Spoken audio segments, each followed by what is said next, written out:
Alright, let's get going.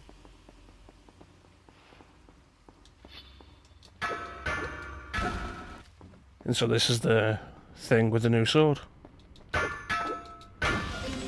Break breakable walls.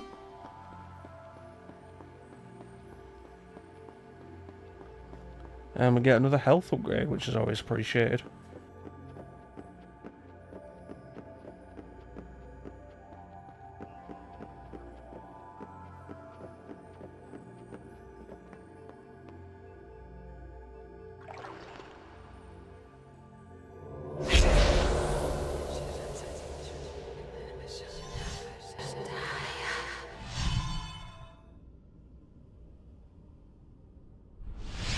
Yeah, more health.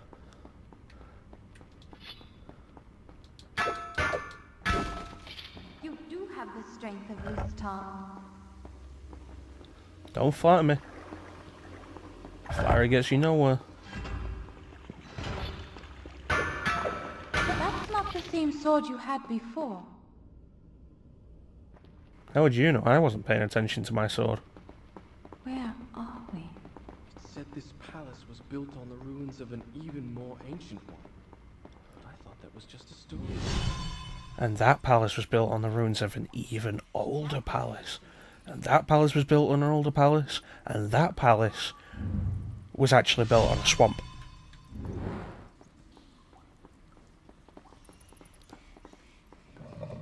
Said I was mad to build a palace on the swamp. But I built it anyway. Sank into the swamp.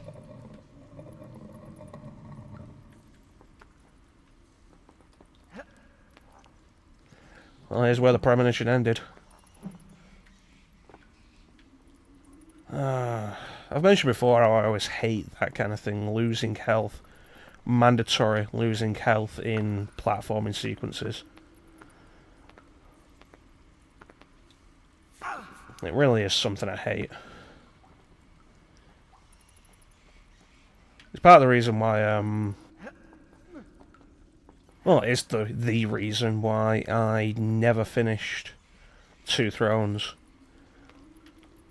It's like you have the Dark Prince thing in that, and the issue with that is whenever you add the Dark Prince, which is mandatory, it just happens sometimes during the game, you are constantly losing health. And there was this one long sequence where I couldn't get to the end of the platforming sequence before my health ran out, and it was awful. Awful. That's why I never finished Two Thrones. But one day, I mean, we'll go through the series. There are 5 Prince of Persia games for us to go through at least.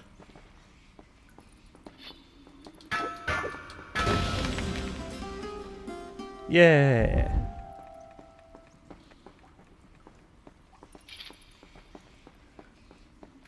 I think that was actually taken out of the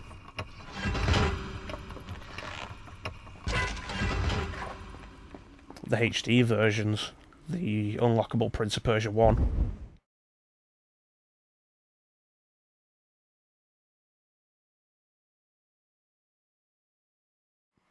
It might be the version that's sold on XBLA as Prince of Persia Classic, actually. Because I know that uses the Sand of Time graphics. I'd have to look into that, see whether Ubisoft actually did rip that out of this. No. Oh well. At least we got a save point. Yeah, I'd have to look into that, see if they actually did rip the original Prince of Persia bonus out of this. And decided to sell it as its own separate extra. Because that's shady if they did. It's like when Sega re-released Sonic Adventure on Xbox, PS3 and PC. And what it is, it's the DX version from GameCube in HD. But they took out the bonuses that are part of the DX version. Look, a crack. It's like Sonic Adventure DX on GameCube.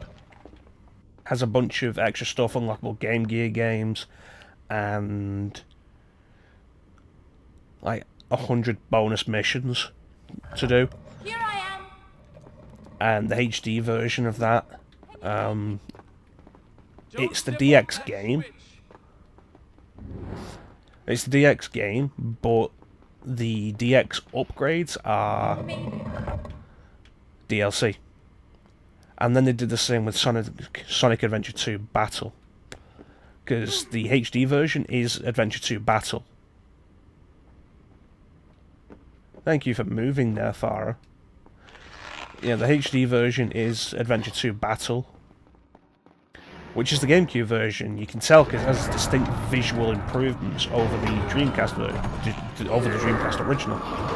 So you can tell that the HD version is Adventure 2 Battle. But again, they took out the Battle extras, the stuff that was added in Battle, and sold it as DLC for the HD version. I wasn't after jumping over you. And it's just like, it's so shady.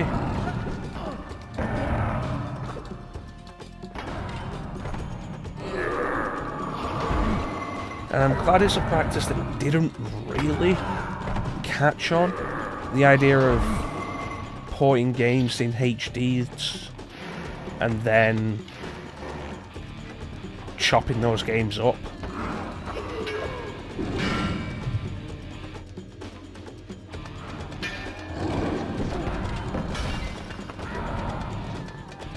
That was actually fairly convenient. It cost us some health, but we got 2 kills. Oh, I need to stop him.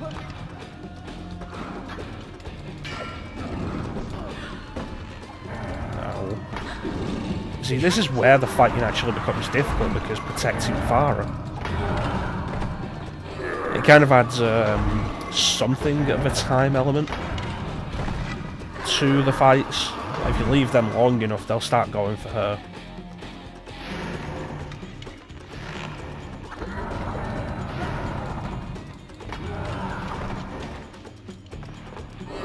So you want to get the fights done like fairly quick, otherwise you could just like outlast them.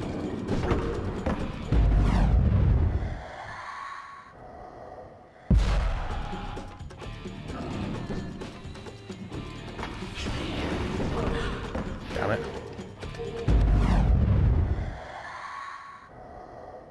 No, I can't go before that.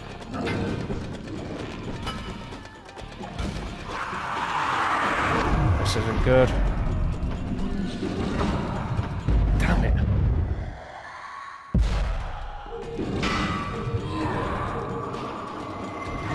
Get out of the way, I need to take that guy out.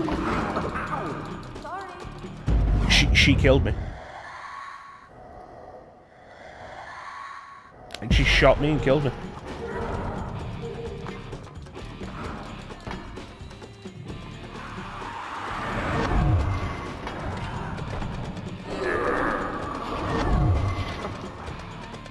She did it again. I can't go back far enough to prevent that. She straight up caused me a game over.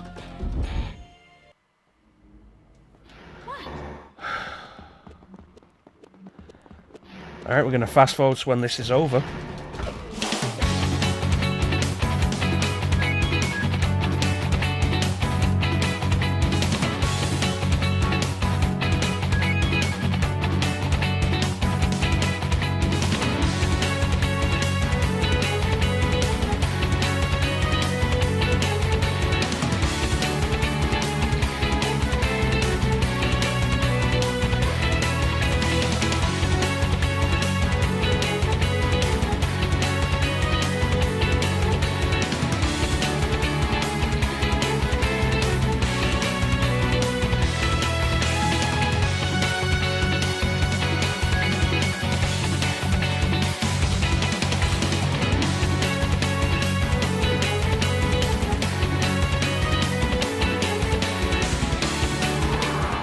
Alright, I think that was the last one. Yeah. Oh, God. Enjoy this shot of the prince's rear.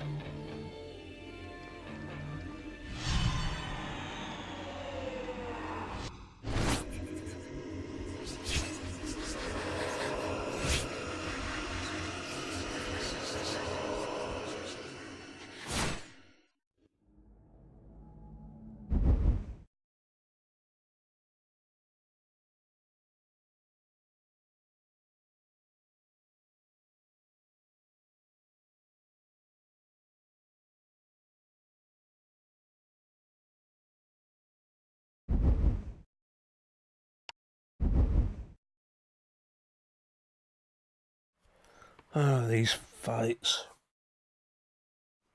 These fights taking longer than I'd really like. Like I say, this is the first fight after we've got our first sword upgrade, and it's so much longer. Doesn't help that somebody killed me. Twice. Ugh. There we go. Fountain.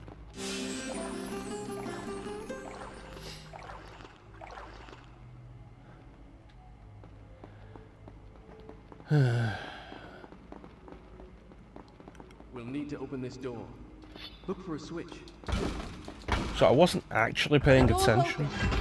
I'm going in. Don't! Wait for me! I wasn't actually paying attention during the soldier's premonition. mess hall.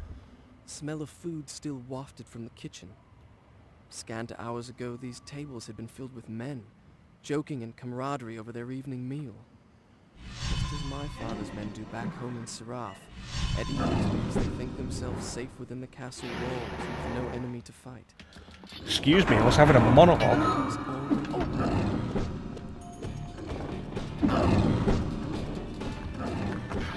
No. Oh god, Farah. Fight's only just begun and you're almost dead. See, I wasn't paying attention during the premonition, so I was kind of like, where are we actually going now? I was like, oh, it's the mess hall.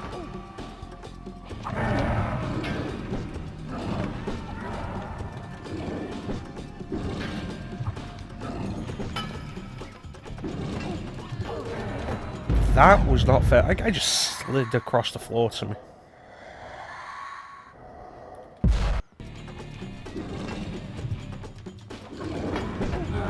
Alright, you know what, I'll admit, no, he at least actually took steps. It's not like Spider-Man on PS4 where they'll actually slide across the floor.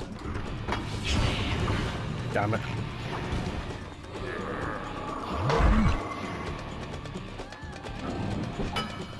That was one of my biggest issues with the combat system in... You know what, let's go back.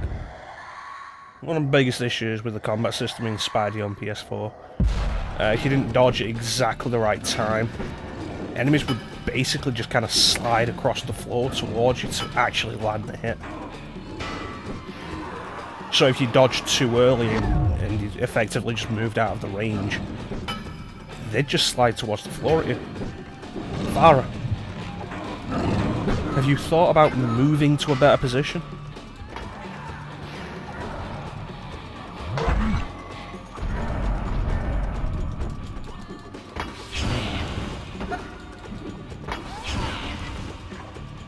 And there's going to be more.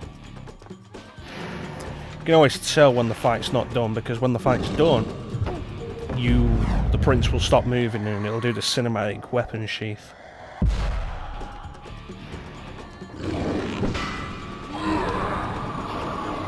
So that's really what you're waiting for in combat.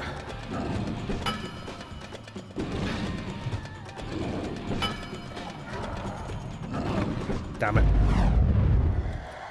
At least we're getting plenty of sand.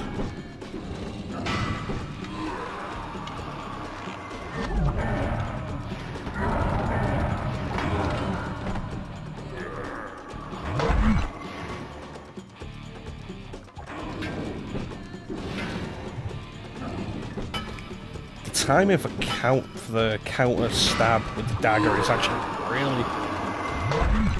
I've never been entirely clear on it. It's not like Warrior Within, where counters are actually fairly easy to time once you figure out what the timing actually is. I've never actually really figured out the proper timing on this, which is why I make mistakes with it fairly often. Every now and then I'll be on a roll and I'll do multiple count. Oh, there we go, we're done. I'll do multiple counters perfectly, but then there are times when it's just like, nope.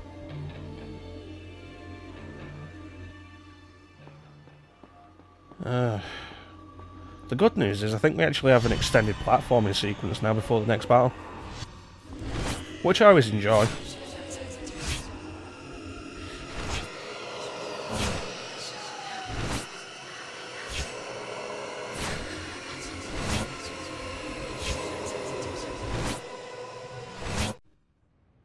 Yeah, I know where the next combat sequence is based on that premonition.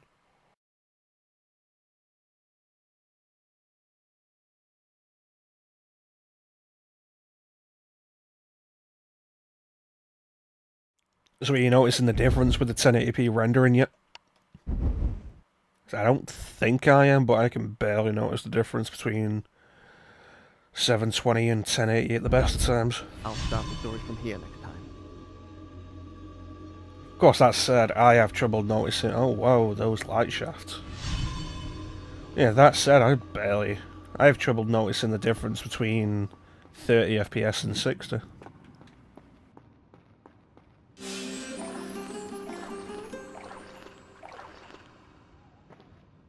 What was it when YouTube started supporting videos at 60 FPS?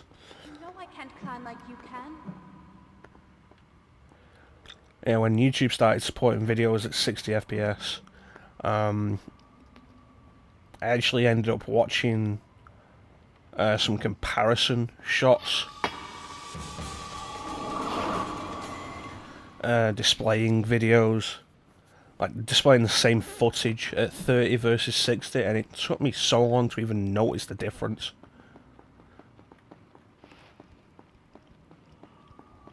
Even now, like, I don't really notice the difference between 30 and 60 myself. I notice it when the frame rate stutters, but as long as it's consistent, I don't really tend to notice it.